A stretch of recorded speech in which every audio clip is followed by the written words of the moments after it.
Hey guys, Brigham Doc back with you here. So, I've had the bike now, I want to say I've been on about 30 miles, maybe 40 miles on it so far. This is the Rize RX.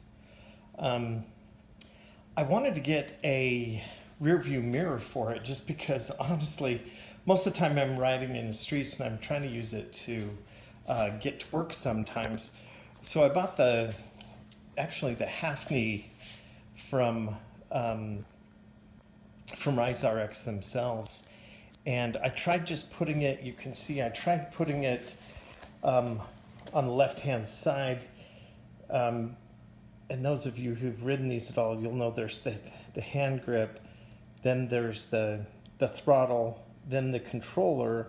I tried putting it on the inside of those, and that just didn't work because it just doesn't stick out far enough to see what's going on your side. So I am going to have to rearrange things on there, and I think what I'm going to do is actually put the throttle on the most inside, because honestly when I'm riding with the throttle I'm not really holding the grips very hard, and I don't really need it next to my thumb because I just don't use it that often. So here we go, we're gonna take those apart and rearrange them.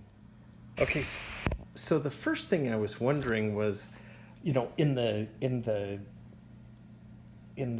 order that these things are sitting here, I was really worried.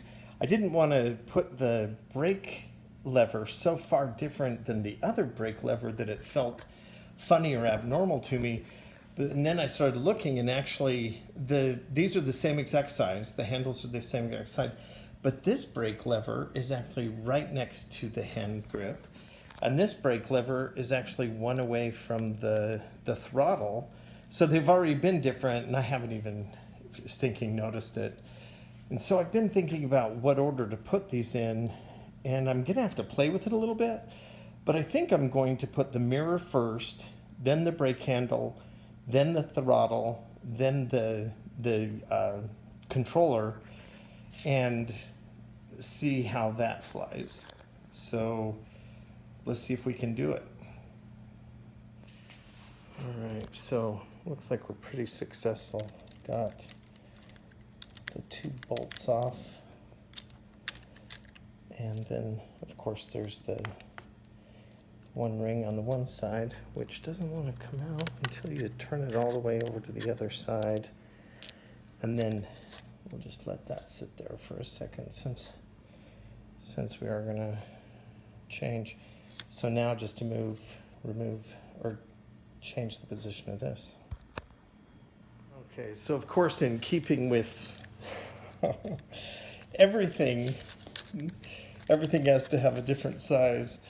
The I don't know if I don't want to call this the controller, because I wonder if it's, you don't want to mistake it as the controller that works with the battery, but anyhow, that's a 2mm and this is a 3mm, and of course the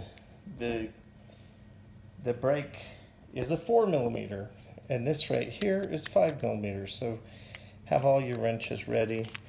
So I'm just going to push these two to the side like that, and then I'm going to move this over here. And just one thing to note on this mirror, I had it actually backwards. If you can see on this little guy right here, there's actually a place for a small flange to fit into it, and on the mirror there's a flange right there on the end of it. I had it on backwards and couldn't quite figure out why.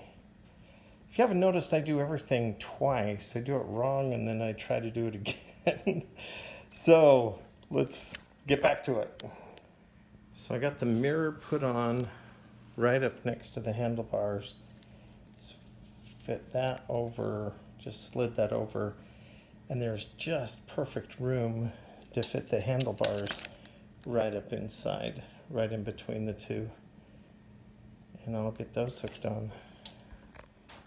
One of the interesting things with this arrangement, so I've got it now here's the mirror, the brake, and then the accelerator or the throttle. I can't even move it over any further. I mean, it is perfect right where it is. I don't know if I could move it further down the handlebars, but as it is, I've got plenty of grip to get to it, even out about there, even in the middle, but I don't use it that much. I'm hoping that the controller will be close enough, or the whatever that thing is called, will be close enough that it's easily gettable. Okay, here's the rearrangement all done. So we got the mirror. Like I said, we got the mirror, then the brake, then the throttle, then the controller. And it's easily gettable or reachable with my thumbs. I think I want it down a little bit further so it's more like there and there. So I'm gonna swing it down a little. And then let's take it for a ride and see how it works. It is a beautiful sunny day out here in Brigham City, Utah. Oof, but it's about 105. So we'll take it for a little spin and see how this little guy drives. Okay, so here we are on the bike. And they're real workable. It's kind of hard with one hand trying to do all this stuff. The mirror, perfect for looking behind me. Switch that over. You see I can do it all one-handed on a small incline. So the easy to get to the up-down buttons. You'd have to, keeping your hand on, you'd have a hard time getting over to the function button. But the throttle, easily reached. I'll just push that and zip we go. Easy peasy. But like I said, it's super easy to reach those. I could reach it over with no problem, even turn it off. So I love it. Works great. Let's go for a little ride.